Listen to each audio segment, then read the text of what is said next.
What's up, guys? Today I want to talk to you about my experience in the first 30 days of listing my cars for rent on Turo. I'm going to go over what Turo is. I'm going to go over how you list your car on Turo, and then my results in the first 30 days. And at the end, I'm going to talk about if I think it's worth it or not and why.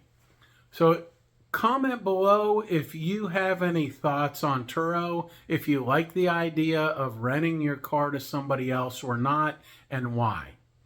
And if not, then what concerns you the most? So the first thing is, what is Turo? Turo is a peer-to-peer app similar to Airbnb where you can rent your car to another person on the app. So instead of houses on Airbnb, it's cars on Turo. And it's that simple. Now, is it easy to set up? It is super simple to set up. I'm pretty familiar with Airbnb, so it's a very similar process. If you have any experience with setting up Airbnb, you'll have no problems with Turo. So the first thing you do is build your profile, fill out an application, upload your driver's license, and then you list your vehicle. And it is a process of putting in the VIN, what kind of features and amenities it has, what year it is, that kind of stuff. And then you take a ton of photos, a photo from every angle, and you describe it as best as you can. There is a pricing tool that Turo begins with that kind of bases it on what the market will demand. So I suggest you start with that. And then as you get into the app and you start renting your car more, then you can decide if you want to raise your price or lower your price. So I was a little concerned about listing my vehicles because I live in a very small town and I'm not sure how many people actually know what Turo is.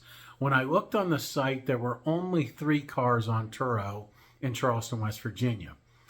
I added 2 more vehicles. I went out and bought a 17 Jeep Wrangler with 30-some thousand miles on it. And then I bought a 21 Chrysler Pacifica minivan with 60-some thousand miles on it.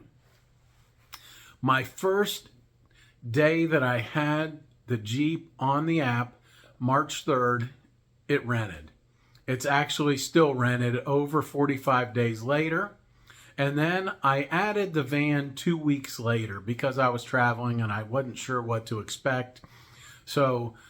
And it only rented for 1 week out of the 2 that it was listed. I generated about $1,813 in the first month, which wasn't a complete full month. But I'm pretty happy with that. There are some additional things that you can generate as far as revenue.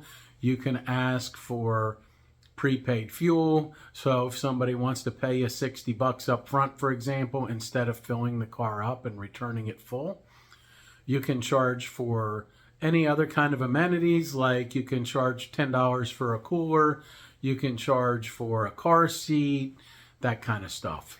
Get creative.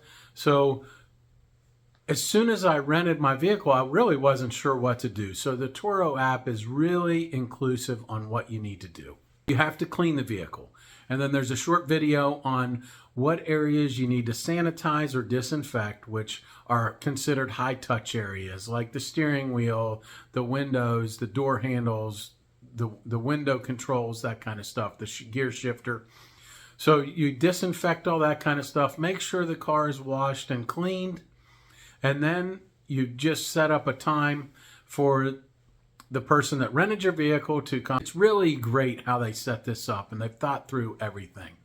So as soon as you get a booking, you can go through the process to get the vehicle ready for rental. And what that is basically just taking really detailed photos of every panel of the vehicle outside and then inside, entering the mileage. And then the last thing you do is you get a copy of the renter's driver's license. I've just had them send them to me through the app, so I have a copy of them. I haven't met the people in person. The Jeep, the first time I rented it, I just hid the key, took a picture of where it was, and told the lady where she could find the key. Since then, I found a lockbox, which I love. It's called Igloo Home, IGLOO Home. And it is a large box that will hold a bigger key, like the key fob. And then it has a RFID bag in it that blocks the radio frequency, so you can't just push the button on the door handle and open the car because the key is so close to it. And then I bought a separate thing that has like a hook that goes on the window, so the key is secure. You can enter a code and by Bluetooth on your phone, and then that code is good for, say, 10 a.m. on the day they pick it up, and it's good for 2 weeks when they turn the vehicle back in. So that is super seamless. It's about $300. I found it on Amazon, and I found one on eBay, but that's just one way to streamline the process. If you find this helpful, please subscribe to my channel. But if you have any questions, comment below. I'd like to know what your thoughts are on Turo and having somebody else rent your car. Some of the things that go through my head are, what if they steal the car? What if they wreck the car? Well, the great news is Turo has insurance. I believe it's up to $2 million. And then if somebody wrecks and totals the car, they will pay you up to the actual cash value of the vehicle. And you have different tiers that you can choose from. It's a revenue split. Here's the 60-40 split. Here's the 75-25, where Turo keeps 25%. As you can see, the deductibles change as it goes up. 20-80, 85-15, and lastly 90-10, and it's really the most comprehensive.